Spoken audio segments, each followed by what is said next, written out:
Price the Lord. കർത്താവായ യേശുക്രിസ്തുവിൻ്റെ നാമത്തിൽ ക്രിസ്തീയ വന്ദനം. ഈ സമയത്ത് ഒരു പ്രാവശ്യം കൂടെ ദൈവത്തിൻ്റെ വചനവുമായി നമുക്കൊരുമിച്ച് ആയിരിക്കാൻ കഴിഞ്ഞതോർത്ത് ഞാൻ ദൈവത്തിന് സ്തോത്രം ചെയ്യുന്നു. നാം 21 ദിവസം ഉപവാസ പ്രാർത്ഥനയിൽ കർത്താവായ യേശുക്രിസ്തു മടങ്ങി വരും എന്ന വിഷയം പഠിക്കുകയും ആ മടങ്ങി വരവിൽ എടുക്കപ്പെടുവാനുള്ള യോഗ്യതകളെക്കുറിച്ച് പഠിച്ചുകൊണ്ടിരിക്കുകയാണ്. അത് വാസ്തവത്തിൽ നിങ്ങൾക്ക് അനുഗ്രഹമായിരിക്കുന്നു എന്ന് ഞാൻ വിശ്വസിക്കുന്നു. തീർച്ചയായിട്ടും നിങ്ങൾക്ക് അനുഗ്രഹമാകുന്നുവെങ്കിൽ ആ വിഷയം എന്നെ അറിയിക്കണം. നമുക്ക് ഒരുമിച്ച് പ്രാർത്ഥിക്കാം. നിങ്ങളുടെ പ്രാർത്ഥന വിഷയങ്ങൾക്ക് ദൈവം അത്ഭുത മറുപടി നൽകും. നമ്മുടെ ദൈവം പ്രാർത്ഥന കേൾക്കുന്ന ദൈവമാണ്. നിങ്ങൾ ഭാരപ്പെട്ട് ഞെരുങ്ങി ആമേൻ സമാധാനമില്ലാതെ ജീവിക്കേണ്ട ആവശ്യമില്ല. നിങ്ങളുടെ ഭാരമെല്ലാം കർത്താവിൻ്റെ കരുത്തിൽ ഏൽപ്പിച്ചു കൊടുക്കുക. നമ്മുടെ കർത്താവ് വരാറായി, നമ്മുടെ കഷ്ടങ്ങൾ തീരാറായി. പ്രിയരെ, നാം 2 ദിവസമായി ചിന്തിച്ച വിഷയം നമുക്ക് മറന്നു പോകരുത്. ഇന്ന് രാത്രിയിൽ നമ്മുടെ കർത്താവായ യേശുക്രിസ്തുവിൻ്റെ വരവിൽ എടുക്കപ്പെടണമെങ്കിൽ 3-ാമത്തെ യോഗ്യത വിശുദ്ധരാകുക എന്നുള്ളതാണ്. ഈ വിഷയം ബൈബിളിൽ വളരെ സ്പഷ്ടമായി പറഞ്ഞിരിക്കുന്നതും വളരെ ദീർഘ ദിവസങ്ങൾ പ്രസംഗിക്കേണ്ടതുമായൊരു വിഷയമാണ്. ഞാൻ വായിക്കുന്ന വേദഭാഗവും അങ്ങനെ തന്നെ ഉള്ളതാണ്. എന്നാൽ 25 മിനിറ്റിനുള്ളിൽ സംക്ഷിപ്തമായിട്ട് ഇന്ന് രാത്രിയിൽ ചില വേദഭാഗങ്ങൾ നിങ്ങളെ ഓർപ്പിച്ച് നമുക്കൊരുമിച്ച് പ്രാർത്ഥിക്കാമെന്ന് ഞാൻ വിശ്വസിക്കുന്നു. 1 യോഹന്നാൻ ലേഖനം അതിൻ്റെ 3-ാം അധ്യായം 1 മുതൽ 4 വരെയുള്ള വാക്യങ്ങൾ തിരുവചനത്തിൽ നിന്ന് ഞാൻ വായിക്കുകയാണ്.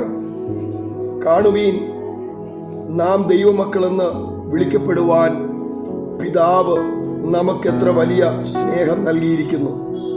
അങ്ങനെ തന്നെ നാം ആകുന്നു.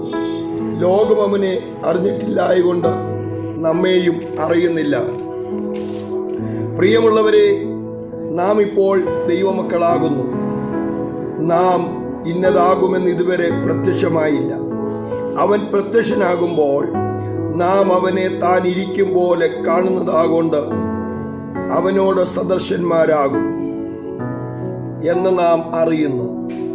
അവനിൽ ഈ പ്രത്യാശയുള്ളവനെല്ലാം അവൻ നിർമ്മലനായിരിക്കുന്നത് പോലെ തന്നെ തന്നെ നിർമ്മലീകരിക്കുന്നു. അവനിൽ ഈ പ്രത്യാശയുള്ളവനെല്ലാം അവൻ നിർമ്മലനായിരിക്കുന്നത് പോലെ തന്നെ തന്നെ നിർമ്മലീകരിക്കുന്നു. ഇന്ന് രാത്രിയിൽ നമ്മുടെ കർത്താവായ യേശുക്രിസ്തുവിൻ്റെ അരുമശിഷ്യനാകുന്ന യോഹന്നാൻ, സ്നേഹത്തിൻ്റെ അപ്പോസ്തോലൻ, യേശുവിൻ്റെ മടങ്ങി വരവിനെ കുറിച്ചുള്ള പ്രത്യാശയുടെ ദൂത് സഭയ്ക്ക് നൽകുമ്പോൾ തൻ്റെ പ്രത്യാശയുടെ വചനത്തിൽ ഇങ്ങനെയാണല്ലോ വിളിച്ചു പറഞ്ഞത്: നാം ദൈവത്തിൻ്റെ മക്കളാകുന്നു. അതിന് നമുക്ക് യാതൊരു വിധത്തിലും അതിന് സംശയമില്ല. നാം ദൈവത്തിൻ്റെ മക്കളാകുന്നു എന്ന് റോമാലേഖനം 8-ാം അധ്യായം 16-ാമത്തെ വാക്യത്തിൽ വായിക്കുന്നു. ദൈവത്തിൻ്റെ ആത്മാവ് നമ്മുടെ ആത്മാവിനോട് സാക്ഷ്യം പറയുന്നു. നമുക്ക് ശക്തമായിട്ട് ഇന്ന് രാത്രി ഈ സമയത്ത് നിങ്ങൾ ഈ വചനം കേൾക്കുന്ന ഏത് സമയമാണെങ്കിലും ഉറപ്പോടെ ദൈവത്തിൻ്റെ സന്നിധിയിൽ വിളിച്ച് നിശ്ചയമായും തിരുവചന പ്രകാരം പറയണം: ഞാൻ ദൈവത്തിൻ്റെ പൈതലാണ്. യോഹന്നാന്റെ സുവിശേഷം 1-ാം അധ്യായം 12-ാം വാക്യത്തിൽ ഇങ്ങനെ പറയുന്നു: അവനെ കൈക്കൊണ്ടവന്റെ നാമത്തിൽ വിശ്വസിക്കുന്ന ഏവരും ദൈവമക്കളായി തീരാൻ പിതാവായ ദൈവം മനുഷ്യവർഗത്തിന് അധികാരം നൽകി. ആ അധികാരത്തെ മറികടക്കുവാൻ ആർക്കും സാധ്യമല്ല. നാം ദൈവമക്കളാകുന്നുവെങ്കിൽ നമ്മുടെ പ്രത്യാശ വിഷയമാണ് യേശുക്രിസ്തു മടങ്ങി വരുമെന്നുള്ളത്. അതുകൊണ്ട് ആ ദൈവത്തിന്റെ വചനം നമ്മളെ പഠിപ്പിക്കുന്ന പ്രത്യാശയുള്ളവൻ, അവനിൽ ഈ പ്രത്യാശയുള്ളവൻ. നമ്മുടെ പ്രത്യാശ യേശു മടങ്ങി വരുമെന്ന് തന്നെയാണ്. ഇപ്പോൾ ദൈവമക്കളാകുന്നു എന്ന് ഇന്നത് ആകുമെന്ന് ഇതുവരെ അവൻ പ്രത്യക്ഷനാകുമ്പോൾ ആ വാക്കുകൾ വളരെ ശ്രദ്ധിക്കണം. അവൻ പ്രത്യക്ഷനാകുമ്പോൾ 3-ാം വാക്യം: അവനിൽ പ്രത്യാശയുള്ളവനെല്ലാം അവൻ നിർമ്മലനായിരിക്കുന്നത് പോലെ തന്നെ തന്നെ നിർമ്മലീകരിക്കുന്നു. Price the Lord. നാം ദൈവത്തിന്റെ മക്കളും തിരുവചനം പഠിപ്പിക്കുന്നു. നമുക്ക് നല്ല അഷ്വറൻസ് ഉണ്ട്. പരിശുദ്ധാത്മാവ് നമ്മുടെ ഹൃദയത്തിൽ വിളിച്ചു പറയുന്നു: നാം യേശുവിനെ രക്ഷിതാവായി അംഗീകരിച്ചത് കൊണ്ട് നാം ദൈവത്തിന്റെ മക്കൾ തന്നെയാണ്. അതിന് യാതൊരു സംശയവുമില്ല. എന്നാൽ നമ്മുടെ ക്രിസ്തീയ പ്രത്യാശ യേശു ക്രിസ്തു മടങ്ങി വരുമെന്നാണ് തിരുവചനം നമ്മളെ പഠിപ്പിക്കുന്നത്. അങ്ങനെയാണ്. അപ്പോൾ പ്രത്യാശയില്ലാത്ത മറ്റുള്ളവരെ പോലെ ദുഃഖിക്കാതിരിക്കേണ്ടതിന് പ്രത്യാശയില്ലാത്ത ഒരു വലിയ കൂട്ടം നമ്മുടെ സറൗണ്ടിങ്ങിലുണ്ട്. പ്രത്യാശയില്ലാത്ത വലിയ കൂട്ടം നമ്മുടെ ചുറ്റുപാടിൽ നമുക്ക് കാണാം. പ്രത്യാശയില്ലാത്തവർ ദുഃഖിക്കുമ്പോൾ പ്രത്യാശയുള്ളവർക്ക് വീണ്ടും യേശുവിൽ കാണുമെന്നുള്ളതും നാം യേശു ക്രിസ്തുവിൽ ക്രിസ്തു യേശുവിൽ മരിച്ച് ജീവിച്ച് അടക്കപ്പെട്ട് ഉയർത്തെഴുന്നേൽക്കുമെന്നുള്ള പ്രത്യാശ നമ്മെ ഭരിക്കുന്നു. നമുക്ക് യേശുവിന്റെ മടങ്ങി വരവിൽ പ്രത്യാശയില്ലെങ്കിൽ നമ്മൾ സാധാ മനുഷ്യരാണ്. നമ്മുടെ പ്രത്യാശ യേശു വരും, ഈ ഭൂമിയിലെ കഷ്ടങ്ങൾ തീരും, പ്രതിസന്ധികൾ മാറും. പ്രിയരെ, യേശു വരാൻ കാലമായി, നമ്മുടെ കഷ്ടങ്ങൾ മാറാറായി. നാം ഒരുങ്ങിയിട്ടുണ്ടോ? അപ്പൊ യേശുവിന്റെ മടങ്ങി വരവിൽ എടുക്കപ്പെടണമെങ്കിൽ മൂന്നാമത്തെ നമ്മുടെ പോയിന്റ് എന്താണ്? തിരുവചനം പറയുന്നു, അവൻ വിശുദ്ധനായിരിക്കുന്നത് പോലെ, അവൻ നിർമ്മലനായിരിക്കുന്നത് പോലെ നാമും അവനിൽ നിർമ്മലനായിരിക്കണം. അവനിൽ ഈ പ്രത്യാശയുള്ളവനല്ല. അപ്പൊ നമ്മുടെ പ്രത്യാശയാണ് നമ്മളെ നിർമ്മലതയിലേക്ക് നടത്തുന്നത്. Price the Lord. അവനിൽ പ്രത്യാശയുള്ളവരെല്ലാം അവനിൽ നിർമ്മലനായിരിക്കുന്നത് പോലെ നമുക്കും അവനിൽ പ്രത്യാശ വെച്ച് പുതുക്കത്തോടെ ദിവസം ജീവിക്കാം. ദൈവത്തിന്റെ വചനം നമ്മെ അതിന് സഹായിക്കുമാറാകട്ടെ. അപ്പോസ്തലനായ പൗലോസ് ഗലാത്യ ലേഖനം 1-ാം അധ്യായം 4-ാം വാക്യത്തിൽ ദൈവത്തിന്റെ സഭയ്ക്ക് ലേഖനം എഴുതുമ്പോൾ, കാരാഗ്രഹ ലേഖനം എന്നറിയപ്പെടുന്ന ലേഖനത്തിൽ ഇങ്ങനെ എഴുതുന്ന എന്താണെന്ന് വായിക്കാം. അതിന്റെ 4-ാം വാക്യത്തിൽ, അവനിൽ തിരഞ്ഞെടുക്കുകയും നാം തന്റെ സന്നിധിയിൽ വിശുദ്ധരും നിഷ്കളങ്കരുമാകേണ്ടതിന് അവൻ ലോകസ്ഥാപനത്തിന് മുമ്പേ നമ്മെ അവനിൽ തിരഞ്ഞെടുക്കുകയും തിരുഹിതത്തിന്റെ പ്രസാദപ്രകാരം യേശുക്രിസ്തു മുഖാന്തരം നമ്മെ ദത്തെടുക്കേണ്ടതിന് അവൻ പ്രിയനായവനിൽ നമുക്ക് സൗജന്യമായി നൽകിയ തന്റെ കൃപാമഹത്വത്തിന്റെ പുകഴ്ചയ്ക്കായി സ്നേഹത്തിൽ നമ്മെ മുൻ നിയമിക്കുകയും ചെയ്തുവല്ലോ. ഇത് സർവജ്ഞാനിയായ ദൈവത്തിന്റെ മുൻനിർണയ പ്രകാരം, അനാദി നിർണയ പ്രകാരം വേദപുസ്തകം പറയുന്നു, ലോകസ്ഥാപനത്തിന് മുന്നേ എന്ന് പറഞ്ഞാൽ ഈ ഭൂമിയിൽ ആദമിനെ ഉണ്ടാക്കുന്നതിന് മുമ്പ്, ഞാനും നാമും നമ്മൾ ഇവിടെ വരുന്നതിന് മുമ്പ്, നമ്മുടെ ജനനത്തിന് മുമ്പ് നമ്മെ തിരഞ്ഞെടുത്ത ദൈവഹിതത്തെ ഓർത്ത് ദൈവത്തിന് സ്തോത്രം ചെയ്യാം. നമ്മുടെ പ്രയത്നം കൊണ്ടല്ല, ദൈവത്തിന്റെ കരുണ കൊണ്ടാണ് നാം തിരഞ്ഞെടുക്കപ്പെട്ടത്. തിരഞ്ഞെടുക്കപ്പെട്ട എല്ലാ ദൈവജനും ഉറപ്പുണ്ടെങ്കിൽ ദൈവത്തിന് സ്തോത്രം ചെയ്താട്ട്, എന്നെ തിരഞ്ഞെടുത്ത ദൈവം വിശ്വസ്തനാണ്, എന്നെ തിരഞ്ഞെടുത്ത ദൈവം വിശുദ്ധനാണ്, എന്നെ തിരഞ്ഞെടുത്ത ദൈവം വഴിയിലിട്ടിട്ട് പോകുവാനല്ല, അവൻ വാഗ്ദത്തം ചെയ്തതുപോലെ അവൻ ഇരിക്കുന്നിടത്ത് തന്നെ ചേർക്കാൻ മടങ്ങി വരാൻ കാലമായി. അതുകൊണ്ട് ആ വചനം പറയുന്നത്, നമ്മെ തിരഞ്ഞെടുത്തത് ദൈവത്തിന് ഒരു പ്ലാനും പദ്ധതിയുമുണ്ട്. വെറുതെ ദൈവം ഒരു കാര്യം ചെയ്യുകയില്ല.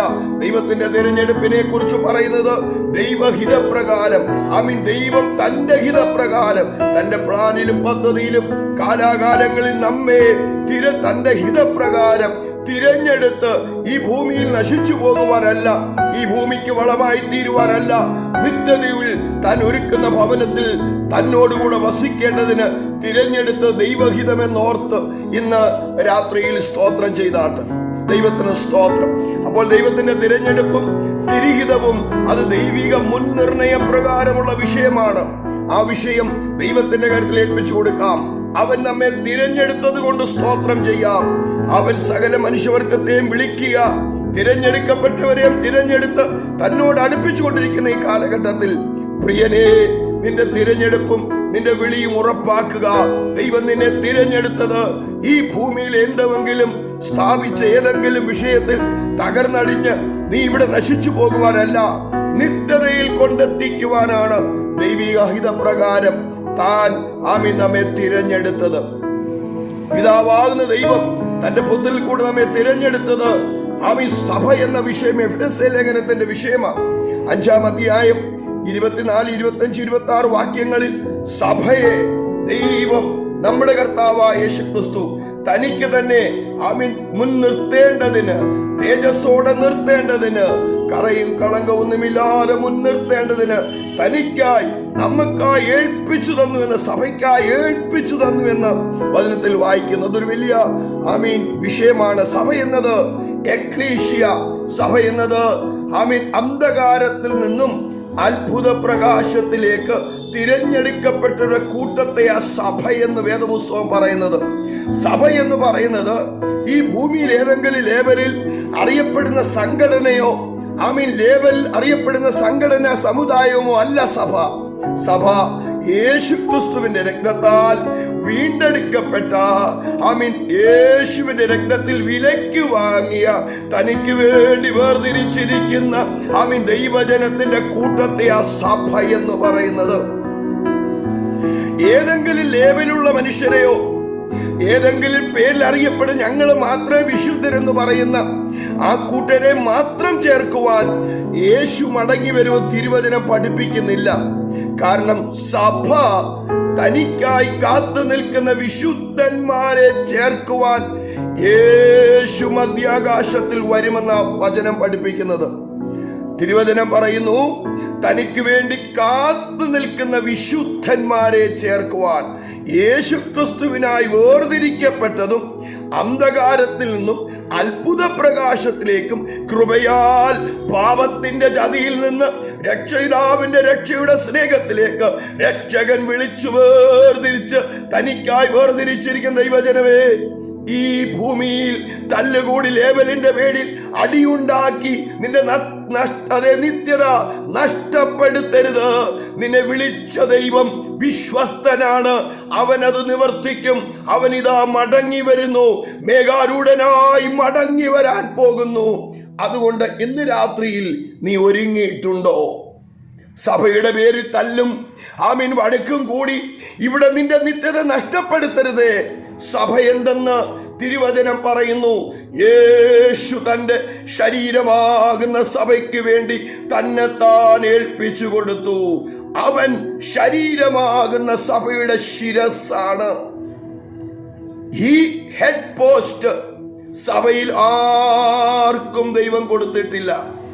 സഭയുടെ ഉത്തരവാദിത്തം മുഴുവൻ ശിരസ്സാ വഹിക്കുന്നത് നമ്മുടെ കർത്താവായ യേശു ക്രിസ്തുവാണ്. സഭ എന്നത് ശരിയായ നിലയിൽ മനസ്സിലാക്കി നിത്യതയിൽ സഭയെ ചേർക്കാൻ മടങ്ങി വരുന്ന, വിശുദ്ധന്മാരെ ചേർക്കാൻ മടങ്ങി വരുന്ന യേശുവിന്റെ വരവിന് വേണ്ടി നീ ഒരുങ്ങുക. സഭയുടെ ലേവൽ ഇവിടെ തല്ലുപിടിച്ച് ഇവിടെ മല്ലുപിടിച്ച് നിന്റെ നിത്യത നഷ്ടപ്പെടുത്തരുത്. സഭയെ തിരിച്ചറിയുക, ശരിയായ സഭ ഏതാണെന്ന് തിരിച്ചറിയുക. അത് തിരുവചനം പഠിപ്പിക്കുന്നുണ്ട്. സ്ലീഹന്മാർ നമ്മെ പഠിപ്പിച്ചുണ്ട്. പിതാക്കന്മാർ നമുക്കൊരിക്കലായി ഏൽപ്പിച്ചു തന്ന തിരുവചനത്തിന്റെ മഹത്വം നമ്മെ പഠിപ്പിക്കുന്നുണ്ട്. ആ തിരുവചനം ഓർത്ത് ദൈവത്തിന് സ്തോത്രം ചെയ്യാം. സഭ എന്തെന്ന് മനസ്സിലാക്കി ആ വിശുദ്ധ സഭയുടെ അംഗങ്ങളായി തീർന്ന് നിത്യതയ്ക്കായി ഒരുങ്ങാം. ദൈവം നിങ്ങളെ സഹായിക്കുമാറാകട്ടെ. അപ്പോൾ ഇവിടുത്തെ വിഷയം എന്താണ്? ദൈവം ക്രിസ്തുവേശുവിൽ നമ്മെ തിരഞ്ഞെടുത്തു. അപ്പോൾ വിശുദ്ധരായി നിൽക്കുവാനാ തിരഞ്ഞെടുത്തത്, നിഷ്കളങ്കരായി നിൽക്കുവാനാ തിരഞ്ഞെടുത്തത്, വേർതിരിഞ്ഞു നിൽക്കുവാനാ തിരഞ്ഞെടുത്തത്. ലോകത്തിൽ യേശു കർത്താവ് പറഞ്ഞു, ലോകം എനിക്ക് യോഗ്യമല്ല, നിങ്ങളെ തിരഞ്ഞെടുത്തിരിക്കുന്നത് ഞാൻ ലൗകികനല്ലാത്തതുപോലെ നിങ്ങളും ലൗകികന്മാരല്ലായിരിക്കാനും ലോകത്തിൽ നിങ്ങൾക്ക് കഷ്ടമുണ്ട്, ഞാൻ ലോകത്തെ ജയിച്ചിരിക്കുന്നു. യേശുനാഥൻ പറഞ്ഞ വാക്കിന് സ്തോത്രം ചെയ്ത് പ്രൈസ് ദ ലോർഡ്. നാം ലോകക്കാരായിരുന്നുവെങ്കിൽ ലോകം നമ്മെ അറിയും, അതേ അറിയും. ലോകക്കാരാണെങ്കിൽ ലോകം നമ്മെ അറിയും. നാം ലോകക്കാരല്ലായതുകൊണ്ട് നമ്മുടെ കർത്താവിനെ അറിയാത്തതുപോലെ അവൻ ഈ ലോകം നമ്മെ അറിയുന്നില്ല. അവ യഥാർത്ഥ സഭയെ ലോകത്തിന് അറിയുവാൻ പാടാ. പക്ഷേ യഥാർത്ഥ സഭ ഈ ഭൂമിയിലുണ്ട്. ആ സഭ ലോകത്തിൽ ഒരു ദിവസം പ്രത്യക്ഷപ്പെടും. യേശു മടങ്ങി വരുമ്പോൾ അത് ലോകക്കാർക്ക് മനസ്സിലാകും എന്തായിരുന്നു സഭയെന്ന്. ഒരു കൂട്ടം വിശുദ്ധന്മാർ മധ്യാകാശത്തിൽ കാഹളം ധ്വനിക്കുമ്പോൾ എടുക്കപ്പെടും. സഭയുടെ പേര് തല്ലുകൂടി, സഭയുടെ പേര് അടിപിടി നടത്തുന്ന എല്ലാ ആളുകളും ഇവിടെ തള്ളപ്പെടുമ്പോൾ വിശുദ്ധന്മാരെടുക്കപ്പെടും. പ്രിയരെ, പ്രിയരെ, നീയും ആ കൂട്ടത്തിൽ കാണപ്പെടണമേ. എന്റെ ഈ പ്രസംഗത്തിന്റെ മുഖ്യ വിഷയം, ഞാൻ ഈ ദിവസങ്ങൾ ദൈവജനത്തെ യേശുക്രിസ്തുവിന്റെ മടങ്ങി വരുവാനെ ഒരുക്കുന്ന സന്ദേശത്തിന്റെ മുഖ്യ വിഷയം, നമ്മുടെ കർത്താവ് വരാറായി, നമുക്ക് ഇവിടം വിട്ടുപോകണം. Praise the Lord. എഫെസ്യ ലേഖനം 1-4-5 വാക്യം നമ്മൾ വായിച്ചു. സങ്കീർത്തനക്കാരൻ പറയുന്നു, ആമിന സങ്കീർത്തനം 18-ാമത്തെ സങ്കീർത്തനത്തിൽ ഇങ്ങനെ ഒരു വാക്യമുണ്ട്.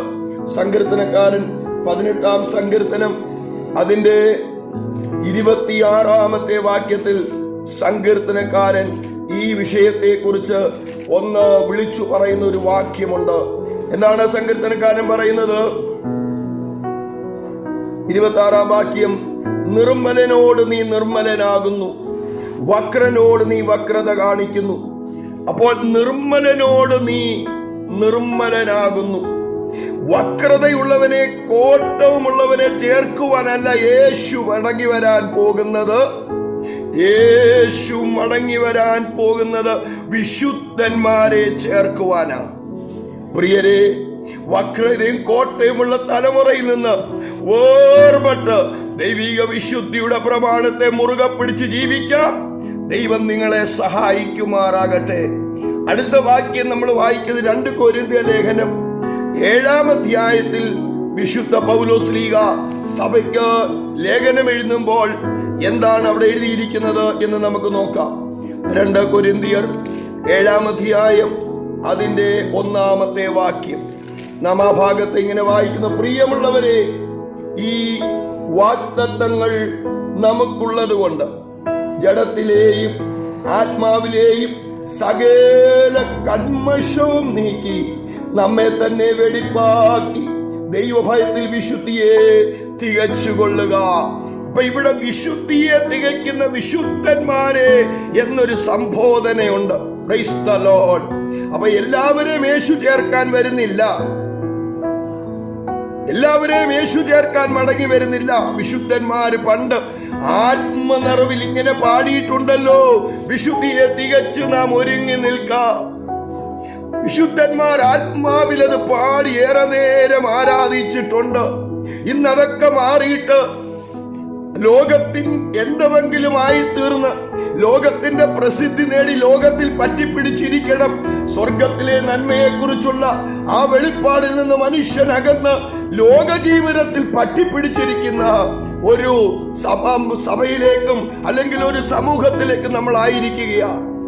പ്രിയനെ, ഇന്ന് രാത്രി നിന്നോടൊരു ദൈവിക ദൂതുണ്ട്. സ്വർഗം ഇന്ന് രാത്രി തിരഞ്ഞെടുത്തിരിക്കുന്നത് നിന്നെ നിത്യതയിൽ എത്തിക്കുവാനാണ്. ഇവിടെ പൗലോസ്ലീഹ പറയുന്ന പ്രിയമുള്ളവരെ, എന്ത് സുന്ദരമായ ശബ്ദമാണ്. നമ്മെ കുറിച്ചുള്ള ദൈവത്തിന്റെ ശബ്ദം നോക്കിക്കേ. പ്രിയമുള്ളവരെ, ബെലവട്ട്. ഇനി ഒരിക്കലും പറയരുത് ഞാൻ പുഴുവാ, ഞാൻ ചതഞ്ഞതാ, എനിക്ക് ആരുമില്ല, എനിക്ക് അയ്യോ കഷ്ടമെന്ന് പറഞ്ഞ് നിലവിളിച്ച് ജീവിക്കരുത്. ക്രിസ്തീയ ജീവിതം സൗഭാഗ്യ ജീവിതമാ. നിനക്കൊരു പ്രിയ പിതാവ് ഉയരത്തിലുണ്ട്. നീ പ്രിയനാണെങ്കിൽ നിന്നെ പ്രിയനാക്കിയ ഒരു പ്രിയ പിതാവ് ഉയരത്തിലുണ്ട്. അവൻ തന്റെ പ്രിയപുത്രനെ നിനക്ക് വേണ്ടി തന്ന് നിന്നെ സ്നേഹിച്ച് തന്റെ രക്തത്താൽ നമ്മെ പ്രിയനാക്കി തീർത്തതോർത്ത് നമുക്കൊന്ന് സ്തോത്രം ചെയ്യാം. അതുകൊണ്ടാണ് പൗലോസ്ലീഹ വിശുദ്ധന്മാരെ കുറിച്ച് ഇങ്ങനെ പറയുന്നത്, പ്രിയരേ. Price the Lord. നാം ആരാണ്? ദൈവത്തിന് പ്രിയരാണ്. മനുഷ്യരുടെ മുമ്പിൽ നമുക്ക് യാതൊരു ക്വാളിറ്റിയും കാണത്തില്ല. മനുഷ്യൻ നോക്കുമ്പോൾ നമുക്കൊരു വിലയും കാണത്തില്ല. പക്ഷെ എന്നാൽ ദൈവത്തിന്റെ കൺമണിയാണ് നാം ഓർത്തോണം. Praise the Lord. ദൈവത്തിന്റെ ദൃഷ്ടിയിൽ നാം പ്രിയരാണ്. പ്രിയരേ, ദൈവത്തിന് വിലയുള്ളവരാണ് നാം. കർത്താവ് തന്റെ രക്തത്താൽ നമ്മെ വിലയ്ക്ക് വാങ്ങിയിരിക്കുന്നത് കൊണ്ട് നാം പ്രിയരാണ്. അവന്റെ സനിൽ വിശുദ്ധരായി നിൽക്കുവാൻ അവൻ നമ്മെ വേഗം ചേർക്കാൻ മടങ്ങി വരികയാണ്. സ്തോത്രം. ഒരുങ്ങിയിട്ടുണ്ടോ? ഇവിടെ പൗലോസ്ലീഹ പഠിപ്പിക്കുന്ന ഒരു ശബ്ദം നാം കേട്ടോ, തിരിച്ചറിഞ്ഞോ? പ്രിയരേ, ഈ വാഗ്ദത്തങ്ങൾ നമുക്കുള്ളത് കൊണ്ട്, ഈ വാഗ്ദത്തം നമ്മുടെ അവകാശമാണ്. റോമാലേഖനം വായിക്കുന്നു, നാം മക്കളെങ്കിലോ അവകാശികളത്രേ. പ്രിയരേ, നാം അവകാശികളാണ്. നിന്റെ അവകാശത്തിനെതിരായി വരുന്ന വിഷയത്തെ വിരൽ ചൂണ്ടിയിട്ട് പറ, ഞാൻ ദൈവത്തിന്റെ പൈതലാണ്. രോഗശാന്തി എന്റെ അവകാശമാണ്. സ്വർഗത്തിലെ സകലവിധ ആത്മീയ അനുഗ്രഹങ്ങളാൽ ക്രിസ്തുവേശുവിൽ എന്നെ അനുഗ്രഹിച്ച പിതാവായ ദൈവത്തിന് ഞാൻ സ്തോത്രം ചെയ്യുന്നു. Price the Lord. ഈ വാക്ക് മനസ്സിലായോ? വേദപുസ്തകം പറയുന്നത് എന്താണെന്ന് അറിയാമോ? തിരുവചനം നമ്മളെ ഇങ്ങനെ പഠിപ്പിക്കുന്നുണ്ടല്ലോ, പിതാവായി ദൈവം നമ്മളെ സ്നേഹിച്ചു, തന്റെ പുത്രനെ നമുക്ക് വേണ്ടി ഏൽപ്പിച്ചു തന്നു, അവനോട് കൂടെ സകലതും നൽകാതിരിക്കുമോ? ഞാൻ എപ്പോഴും ദൈവത്തിന്റെ ജനത്തെ ഓർപ്പിക്കുന്ന ഒരു വാക്കൂടെ പറഞ്ഞിട്ട് നിർത്താം. ദോഷികളായ നിങ്ങളുടെ മക്കൾക്ക് നല്ല ദാനങ്ങളെ കൊടുപ്പാൻ അറിയുന്നെങ്കിൽ സ്വർഗസ്ഥനായ പിതാവ്. ഇന്ന് രാത്രിയിൽ നമ്മൾ ദോഷികളാണ്, നമുക്ക് യാതൊരു ഗ്യാരണ്ടിയുമില്ല. ഞാനിപ്പോൾ നിങ്ങളോട് പ്രസംഗിക്കുന്ന ദൈവത്തിന്റെ കൃപയാ. Praise the Lord. ഞാൻ ഈ ഭൂമിയിൽ നിൽക്കുന്ന ദൈവത്തിന്റെ കൃപയാ. ഒന്നും എനിക്ക് പുകഴാനില്ല. ഞാൻ ഇന്ന് രാത്രി നിങ്ങളോട് സംസാരിക്കുന്ന, ഈ സമയം നിങ്ങളോട് സംസാരിക്കുന്ന തിരുവചനം ദൈവത്തിന്റെ കൃപയാ ലഭിച്ചതാ. നമ്മുടെ എന്തുകൊണ്ട് ഗ്യാരണ്ടി പറയാൻ? നമ്മൾ അകത്തോട്ടെടുത്ത ശ്വാസം പുറത്തോട്ട് വിടാൻ പറ്റിയില്ലെങ്കിൽ മെഡിക്കൽ ഭാഷയിൽ സൈലന്റ് അറ്റാക്ക് എന്നല്ലേ പറയുന്നത്? തിരുവചനം പറയുന്നു, ആമീൻ, ഉണങ്ങിപ്പോകുന്ന ആ പുല്ല് പോലെയാണ്, വാടിപ്പോകുന്ന പൂ പോലെയാണ്, ചാഞ്ഞു പോകുന്ന നിഴൽ പോലെയാ. കുഞ്ഞേ, നിനക്ക് പ്രശംസിക്കാൻ ഉണ്ടെങ്കിൽ അത് നമ്മുടെ കർത്താവായ യേശു ക്രിസ്തുവിന്റെ ദയയിലും കൃപയിലും പ്രശംസിക്കുക. ധനവാൻ തന്റെ ധനത്തിൽ പ്രശംസിക്കരുത്, ബലവാൻ തന്റെ ബലത്തിൽ പ്രശംസിക്കരുത്, സൗന്ദര്യത്തിൽ പ്രശംസിക്കരുത്. അതെല്ലാം ക്ഷണം കൊണ്ട് തകർന്നു പോകും. തകർന്നു പോകാത്ത ഒറ്റ നിത്യ സ്നേഹമേ ഉള്ളൂ, അത് ദൈവത്തിന്റെ കൃപയാ. അതോർത്തൊന്ന് സ്തോത്രം ചെയ്യ. ബലവാനെ, നിന്റെ ബലത്തിൽ നീ പ്രശംസിക്കരുത്. ധനവാനെ, നിന്റെ ധനത്തിൽ നീ പ്രശംസിക്കരുത്. സൗന്ദര്യമുള്ളവനെ, നിന്റെ സൗന്ദര്യത്തിൽ നീ പ്രശംസിക്കരുത്. അതെല്ലാം വാടിപ്പോകുന്നതും ക്ഷണം കൊണ്ട് നിന്നെ വിട്ടുപോകുന്നതുമാണ്. അപ്പൊ എന്തെങ്കിലും പ്രശംസിക്കാനുണ്ടെങ്കിൽ ഇന്ന് രാത്രി പ്രിയരെ ഞാൻ വിളിച്ചു പറയട്ടെ, അത് നമ്മുടെ കർത്താവായ യേശു ക്രിസ്തുവിന്റെ കൃപ. ഇന്ന് പകലിൽ എനിക്ക് നിങ്ങളോട് പറയാനുള്ള ഒരു കാര്യം, പ്രിയമുള്ളവരെ, നമ്മുടെ കർത്താവ് വരാറാ. ഞാൻ വായകവന്റെ വാക്കുകളെ ഇവിടെ നിർത്തട്ടെ. Price the Lord. ദൈവഭയത്തിൽ നമുക്ക് വിശുദ്ധിയെ തികയ്ക്കാം. അപ്പൊ ദൈവഭയമാണ് നമ്മെ വിശുദ്ധിയെ തികപ്പിക്കുന്നത്. ആരെങ്കിലും ഫോഴ്സ് ചെയ്ത് അങ്ങനെ ഇങ്ങനെ നീ വിശുദ്ധനാകുമെന്ന് പറയുന്നതല്ല.